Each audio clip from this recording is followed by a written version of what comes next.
Welcome to Reading, Writing, and Rain. This is a podcast about books, writing, and my writer's journey. I'm your host, Rhayne 𝘾𝙤𝙡𝙚. You can follow me on Twitter at @𝘾𝙤𝙡𝙚. That link will be in the show notes. When listening, please feel free to use the hashtag RWRPod to share your thoughts. We're going to make this a conversation. If you'd like to use the longer hashtag, that's fine as well. It's hashtag Reading, Writing, Rain. I'll check that one as well. And you can email me at readingwritingrain@gmail.com. Just in case you have questions, additional things, additional characters that aren't allowed on Twitter. And when I say not allowed, I mean the character wise, not content wise. Don't send me no crazy messages, y'all. So welcome back, guys. This is the second episode of Reading, Writing, and Rain. Thank you guys for joining me yet again. Now, this episode, we're going to go over WIP, or work in progress. Now, before getting to the work in progress, I do want to take a few steps back and talk about two different types of publishing. One is self publishing and one is traditional publishing. Again, you may know everything that I'm saying. This might be the first time you've heard it, and you might be kind of familiar somewhere in between. Again, this is my writer's journey, so I'm taking you along with me. And so if you do hear some things and you're like, oh, I know this already, just bear with me, guys. Use that hashtag to let me know what you're thinking. Now, self-publishing, traditional publishing, what's the difference? What's better? What's worse? Blah, blah, blah, whatever. Now, with self-publishing, it is where the writer takes on all the responsibilities associated with publishing that book. You'll be in charge of everything from editing, formatting, cover design, marketing, releasing the book. And then being in charge means you have to do everything yourself. Now, when I say have to, that's just to get the idea in your head that you are the boss. You are the head cheese, the big person in charge. That doesn't mean that you have to do everything on your own. With self-publishing, of course, you can hire out people to do your formatting, do your editing, do your cover art. Hell, you can even have someone write the book, ghost write the book for you if you like. But all in all, the responsibility comes back on you, the author. Traditional publishing, that's when you work with a third party publisher to release your book. Now, with traditional publishing, the publisher will manage all the editing, design work. They'll release it, they'll do the marketing, they'll have different imprints that you could probably go through. And then with that option, the publisher pays the author a small percentage of royalties. Whereas with the self-publishing, everything you the big person in charge, everything is yours, profits as well. Whereas with traditional publishing, it's a percentage. So pretty much you are exchanging your book for the publisher services. They may have a little bit more insight or hands-on approach of like what your book looks like, what some of the characters are doing, what options will they be published or will it be paperback, hardback, blah blah blah, and all that good stuff.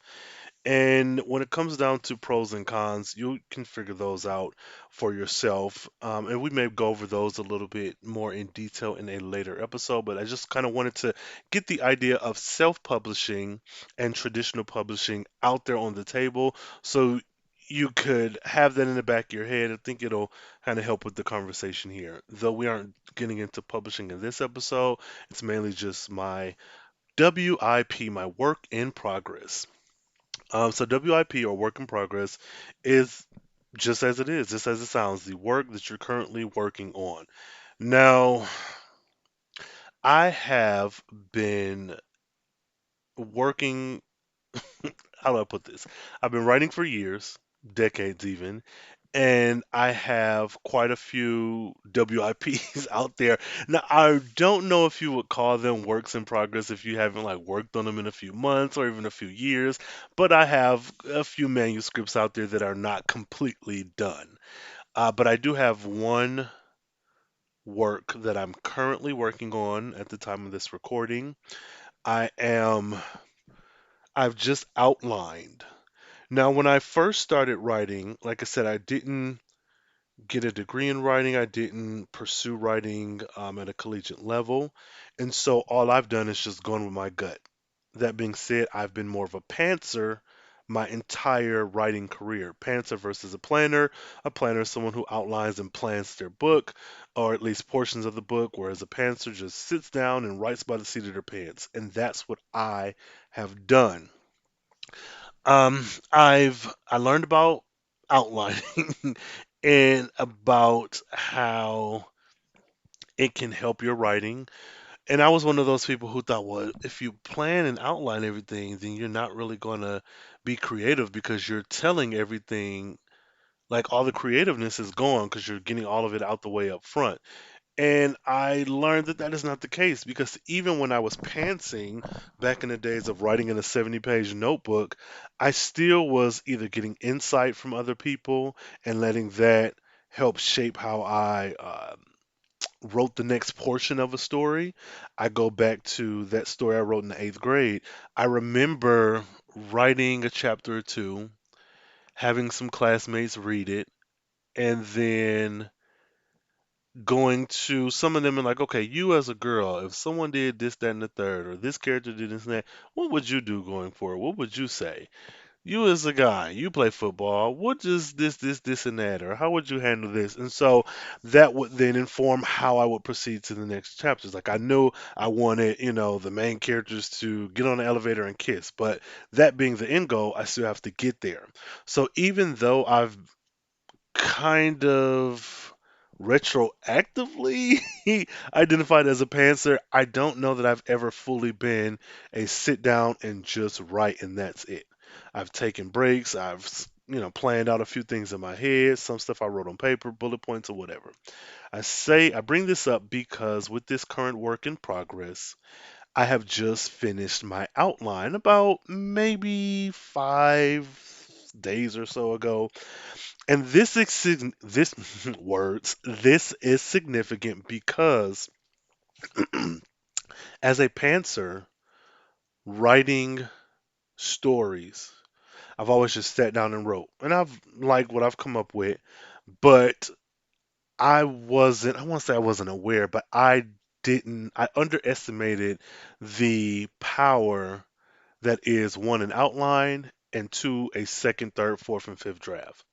There are a lot of books and stories that I've written where it was just the first draft and I was done. Because I was like, well, this is it. This is the story. Like, there's anything else is changing the story.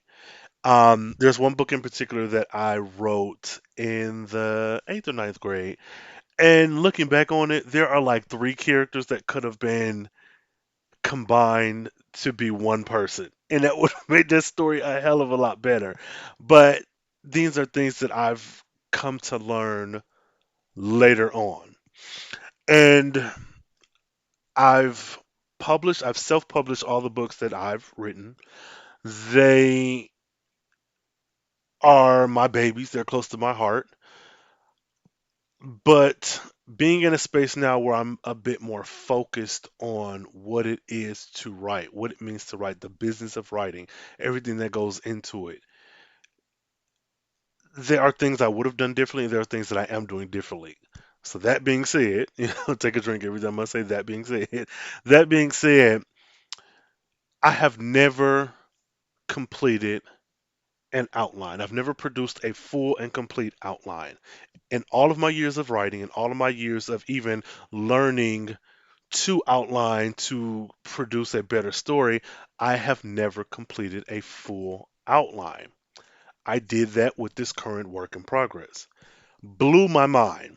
This book started off as one thing, and it started off with like, whew, 8 or 9 main characters, like an ensemble cast, murder mystery, um, holiday story, and it has become something entirely different.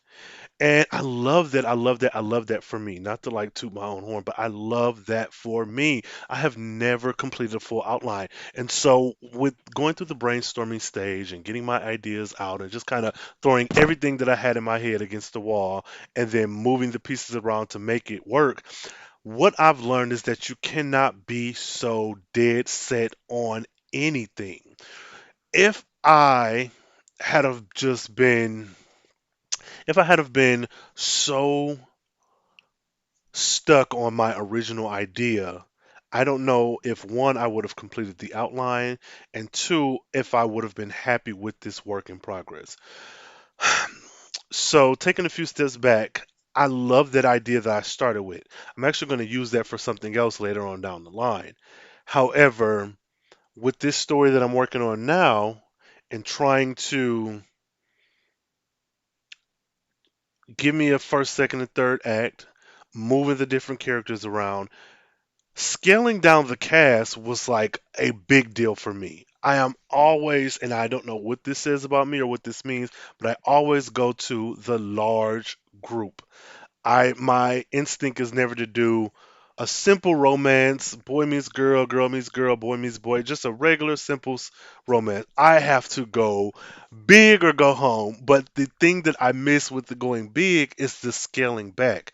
It's fine to go big if you want a story about elephants who fly, who talk to dolphins, who live as people on the planet Mars, and the ruling class versus the I don't know, sad, poor. I don't know. Whatever. You get what I'm saying. If you want to write this story, do that, but do it in a way that makes sense for you and do it in a way that makes sense for the story. I know that 8-person holiday horror murder mystery story that I had is a good story, but that's not the story I need to be telling right now.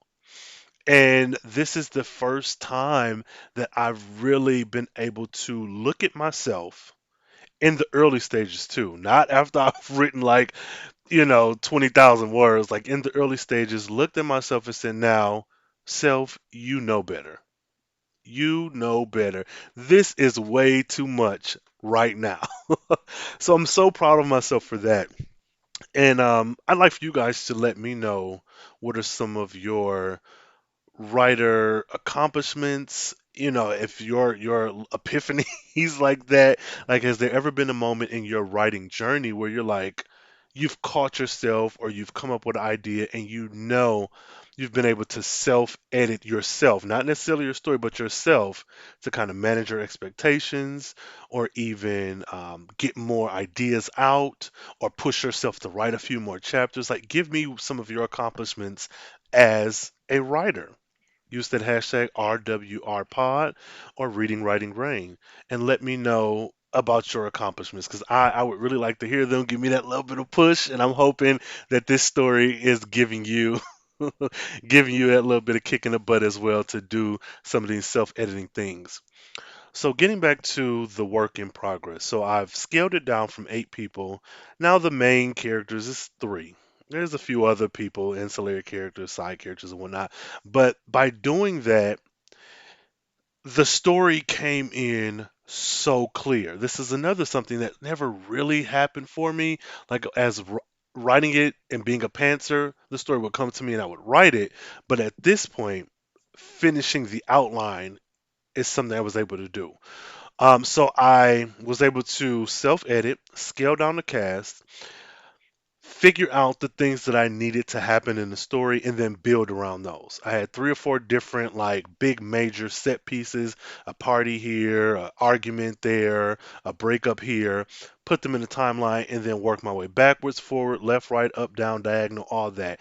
And it came so, I don't want to say so easy, but the story came to me in a way that was not as challenging as I think it would have been had I have been so hell bent on staying with that original 8-person story. Like I said, I want to use that story later on, but I felt like with that story, trying to make it work, trying to juggle so many personalities, so many characters, so many spaces, so many set pieces, so many events. It's not unheard of, and I know I can do it, but that's not this story. And trying to force that in to be this one holiday novel with things, it wasn't working. Once I let my guard down, relaxed, and got rid of those things that were the first shiny new idea and allowed that to become what it is today, everything came much easier than it would have, and than it had been in the past, to be quite honest. Um, and I'm very happy with this story. I really am. I'm happy with the story. I'm happy with the characters. And though I am complete, I'm done with the outline. There are spaces for me to kind of move things around, maybe add in a person here, take a person out there, maybe throw in another little event if it matters or if it helps serve the story. But I realized that for a lot of years I was stuck on trying to make my initial idea work. And it's not, what's the point of having imagination if you're only going to go with the first thing that comes to mind? Like, what is the point? It, why? And so letting myself take the story, letting myself relax enough and be comfortable enough to let this story go into another space got me the outline I have today. So I'm currently working on this book.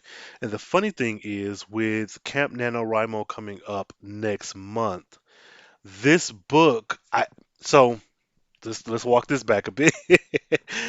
Last year, November 2020, I participated in NaNoWriMo in November, National Novel Writing Month. For those of you who aren't aware, it is a November month-long writing event where everyone across the world tries to get to 50,000 words or complete a full novel from the 1st of November to the 30th of November.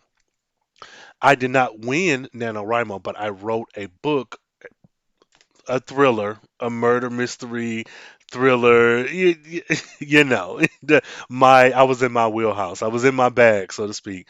And it was a good story, but I haven't finished it.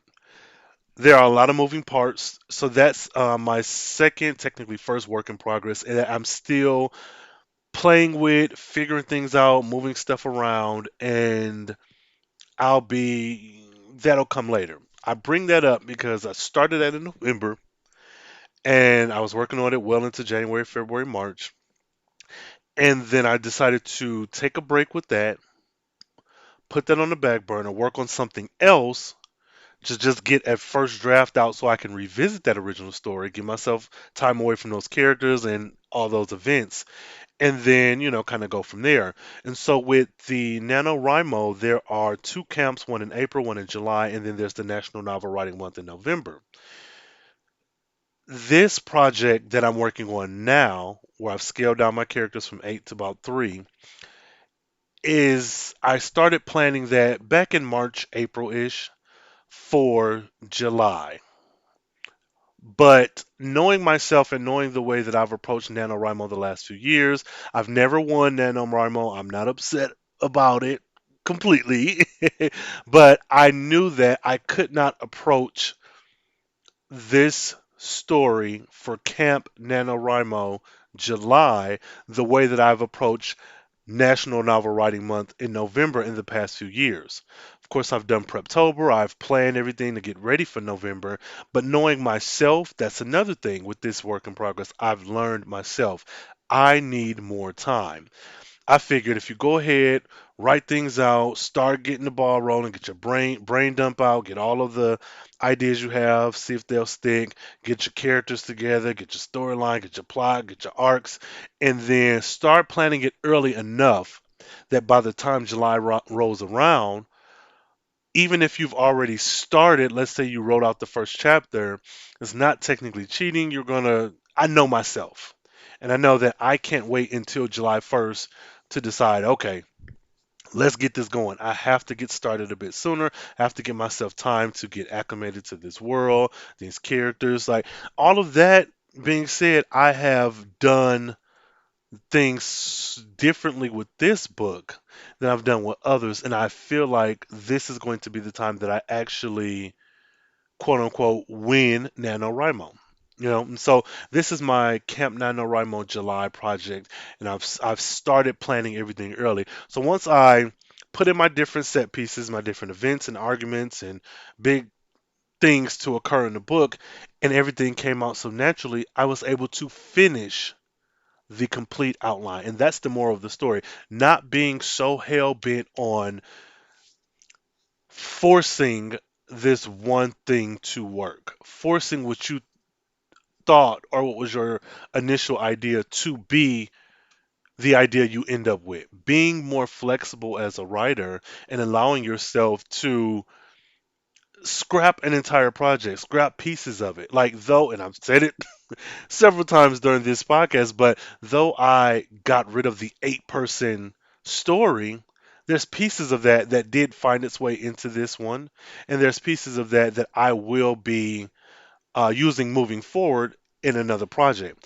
Even this current work in progress has been altered. Like, I finished up the entire outline. I know everything that's going to happen, and I got my ending. Once I had my ending, I was able to work backwards. So excited, like, oh, this is a solid, good ending. I sat on that for about 3 or 4 days, and what I thought was going to be my ending, I actually got rid of it completely. I just scrapped it. And it was something that happens in books and movies and stories and TV shows. I was like, oh, I've seen enough of this. I've seen enough of this that, yeah, this would be interesting, but I think it would be predictable. And I sat on it for another few days and I came up with, and not thinking about, oh, I need to come up with a better ending. No, I came up with an ending. I was fine with that. But then another one hit me randomly while going through the characters, going through some of the events that happened, trying to make sure I tied up loose ends, that there were no plot holes, there was nothing just, you can get a book and there's some things you're like, well, what happened to Timmy? They locked him in the closet in chapter 15 and he never came back. So making sure, like, going over this outline with a fine tooth comb, it hit me and was like, well, why don't you just do X, Y, and Z since you've taken out A, B, and C? And I was like, oh, this is it. This is the ticket. This is what I needed. So, yeah, again, the moral of the story is be flexible. Be flexible and be kind to yourself, and don't beat yourself up because this idea you have isn't working, or this thing that you want to happen, you just can't make it happen, or the fact that you can make this happen, but in doing so, you're adding on 20,000 extra words that don't need to be there, or you're having to jump through hoops and, put a square peg through a round hole to make this work. Don't don't do that. And that's not to say that writing isn't challenging. Like, if you guys are listening, you already know. If you The fact that you push play means that you know that writing can be challenging. And it doesn't mean that it's not going to be challenging. It just means that you don't always have to end up in one space based off your initial idea. Be flexible enough. And this is me, and I'm doing self-publishing. I'm going the self-publishing route. Now, as it pertains to traditional publishing, there may be certain things that you have to add, things that you have to remove, events that must happen, maybe some words that can't be said. For all of that, I I'm not 100% aware. And that being said, actually, those of you listening, anyone who is going the self-publishing route, or if you've already I'm sorry, anyone going the traditional publishing route, or if you have already traditionally published um, a book, let me know. Because I think I'd like to have someone on who has gone the traditional publishing route to kind of go over what that process looks like. Like I said, I don't just learn from my mistakes and my accomplishments. I want to learn from others as well and expose you guys to that as well. Be another avenue of education. So if you are a traditionally published author, please, by all means, please reach out. Reach out. I'd love to hear from you. Email me at readingwritingrain@gmail.com. I'd love to have you on and discuss that traditional publishing route and what that looks like, what it feels like, uh, the stresses that go into it, the little things that maybe you don't think of when you say you want to traditionally publish, just all of that. So we're going to wrap up here. I I'm happy with this story, y'all. I am so excited, and I can't wait to be done because I really want this book out, and I want you guys to read it over, give me your thoughts, enjoy it, and tell me, hey, I love this character, or I hated this one. I'd really be interested to know what you guys think. But yeah, so we're gonna wrap it up here. Thank you again for following me on this podcasting, writing, book loving journey. Um, Next episode, we will be in, well, I think it's the start of Camp NaNoWriMo for July. Either the start of or we'll be in it. I think it's the start. Either way, join me back here in 2 weeks for our next episode of Reading, Writing, and Rain. Again, follow me on Twitter. That's Coleman Rain, at Coleman Rain, and the link will be in the show notes. If you haven't, please check out the first episode, the inaugural intro episode, and learn a little bit more about me if you haven't pressed play on that one already. And use those hashtags RWRPod and hashtag Reading Writing Rain. So thank you all for joining me again for another week. Be great to yourselves and great to others. And until next time, read something, write something, and come back and tell me, Rain. All right.